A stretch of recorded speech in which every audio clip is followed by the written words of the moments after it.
Ragnar Oratmangoen pilih botak setelah ibadah umrah? Selain demi mendapatkan pahala yang besar melakukan tahallul setelah melakukan ibadah umrah, apakah mencukur botak sebagai salah satu agar Ragnar Oratmangoen tidak dijenggut bek timnas Arab Saudi Ali Al-Bulaihi? Al-Bulaihi dikenal sebagai bek yang brutal.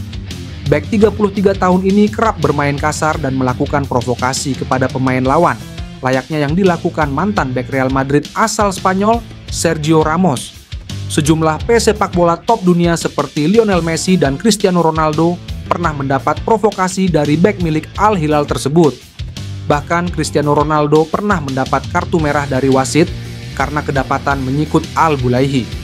Cristiano Ronaldo melancarkan sikut setelah mendapat provokasi dari Al-Bulaihi.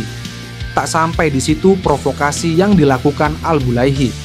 Saat timnas Arab Saudi menghadapi timnas Korea Selatan di 16 besar Piala Asia 2023, Al-Bulaihi kedapatan menjenggut kapten tim lawan, Son Heung-min. Uniknya, Son Heung-min sama sekali tidak memberi perlawanan. Sekarang harapannya para pemain timnas Indonesia tidak terpancing dengan aksi provokatif Al-Bulaihi. Pelatih timnas Indonesia Shin Tae-yong pun sudah mewanti-wanti para pemainnya agar tidak terpancing permainan kasar timnas Arab Saudi. Kami harus mengantisipasi permainan keras timnas Arab Saudi dengan baik. Kami harus memanfaatkan kasarnya para pemain timnas Arab Saudi, kata Shin Tae-yong. Calon pemain naturalisasi timnas Indonesia tiba di tanah air pada hari ini. Sebelumnya, anggota Exco PSSI Arya Sinulinga mengatakan bakal ada pemain keturunan yang tiba di tanah air di kisaran 3-7 September 2024. Pemain ini datang ke Indonesia untuk menjalani proses naturalisasi menjadi WNI. Seperti biasa, agenda pemain ini datang ke Indonesia untuk melengkapi berkas yang dibutuhkan guna proses naturalisasi hingga peresmian via pertemuan dengan Ketua Umum PSSI, Erick Thohir. Ada yang sedang kami proses, tapi kami tak mau koar-koar. Dokumen-dokumen sudah kami siapkan. Pemain ini harus menjalani proses terlebih dulu. Pemain ini akan lebih dulu ke Indonesia, karena ada proses administrasi yang harus dilalui, kata Arya Sinulinga. Meski belum diungkap sosok yang dimaksud, nama penyerang FC Volendam U21 Mauro Zijlstra mencuat sebagai pemain yang segera datang ke tanah air. Mauro Zijlstra mengaku sudah memberikan berkas naturalisasi kepada PSSI. Ia hanya menunggu panggilan untuk datang ke Indonesia. AKSI kocak ditunjukkan kiper FC Dallas Marten Paes yang baru saja gabung TC Timnas Indonesia di Arab Saudi pada Senin, 2 September 2024. Di akun Instagram Timnas Indonesia, Marten Paes mengucapkan kata "peh". Bagi yang belum tahu, kata "peh" lazim digunakan masyarakat Kota Kediri, Jawa Timur. Dalam bahasa Indonesia, "peh" berarti waduh atau respons kaget ketika mendapat pernyataan. Meski tampak bule maksimal, Marten Paes memiliki nenek yang lahir di Kediri. Nenek Marten Paes 100% asal Belanda dan ketika remaja memilih pulang ke negeri kincir angin. Secara garis keturunan, Marten Paes tidak memiliki darah Indonesia.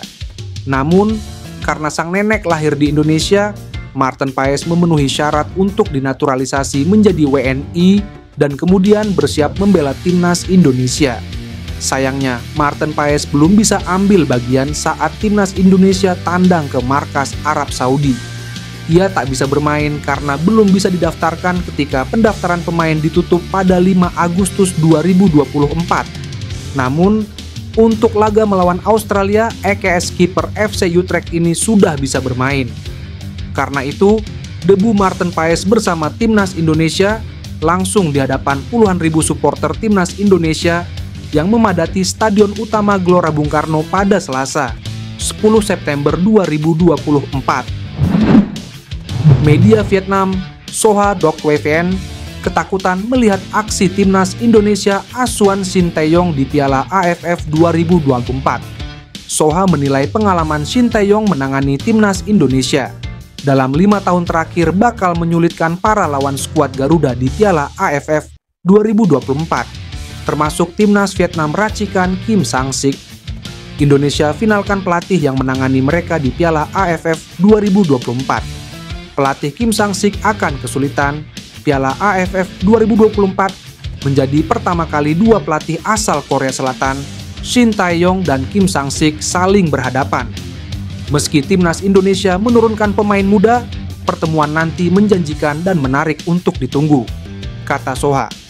Di Piala AFF 2024, Ketua Badan Tim Nasional Sumarji mengonfirmasi Shin Tae-yong tetap memimpin skuad Garuda di Piala AFF 2024. Hanya saja, timnas Indonesia tak akan menurunkan seluruh pemain terbaiknya.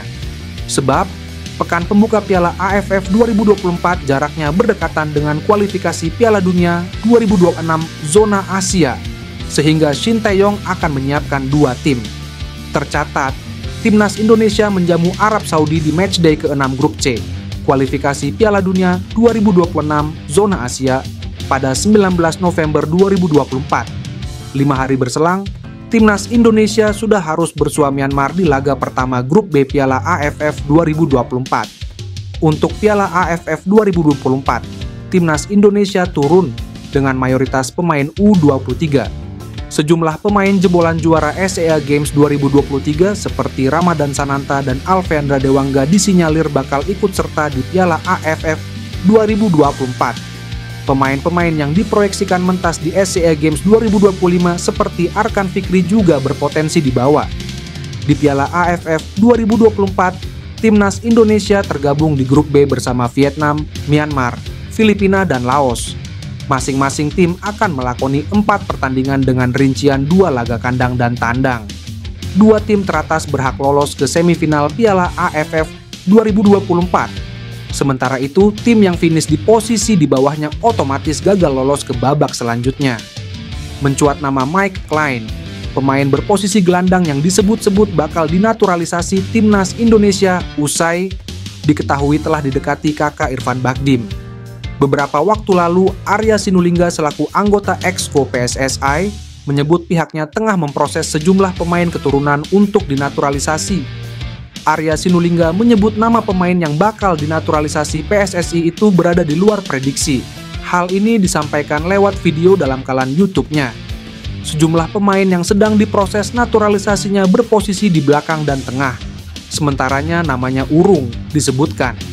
Setelah pernyataan itu dilontarkan, muncul foto kakak Irfan Bahdim, Ferdi Bahdim, bersama Mike Klein. Seperti yang diketahui bersama, Ferdi Bahdim merupakan sosok yang selalu menjadi jembatan antara PSSI dengan pemain naturalisasi di Belanda. Pemain ini masih berusia 19 tahun dan diketahui memiliki keturunan Indonesia lewat sang nenek dari Surabaya. Mike Klein merupakan pemain kelahiran Breda dan sempat menimba ilmu di Akademi Sepak Bola Feyenoord dengan total 71 kali penampilan. Selama itu, sang pemain berhasil mencatatkan 5 gol dan 5 assist di semua kompetisi. Berikut profil singkat Mike Klein. Sedang menjadi perbincangan utama adalah keputusan Jairo Ridwal, gelandang Crystal Palace, yang kini menyatakan kesiapannya untuk bergabung dengan timnas Indonesia. Informasi ini diungkapkan melalui komunikasi antara ex-exco PSSI Hassani Abdul Ghani dan saudara dekat Jairo. Menariknya, kunjungan Jairo Ridwal ke Indonesia terekam dalam kanal YouTube resmi Ajax Amsterdam. Dalam rekaman tersebut, Jairo menyempatkan diri untuk bertemu dengan saudaranya yang hadir sebagai tamu kehormatan. Tamu yang dimaksud adalah Roni Markus, saudara sepupu yang berasal dari pihak nenek Jairo.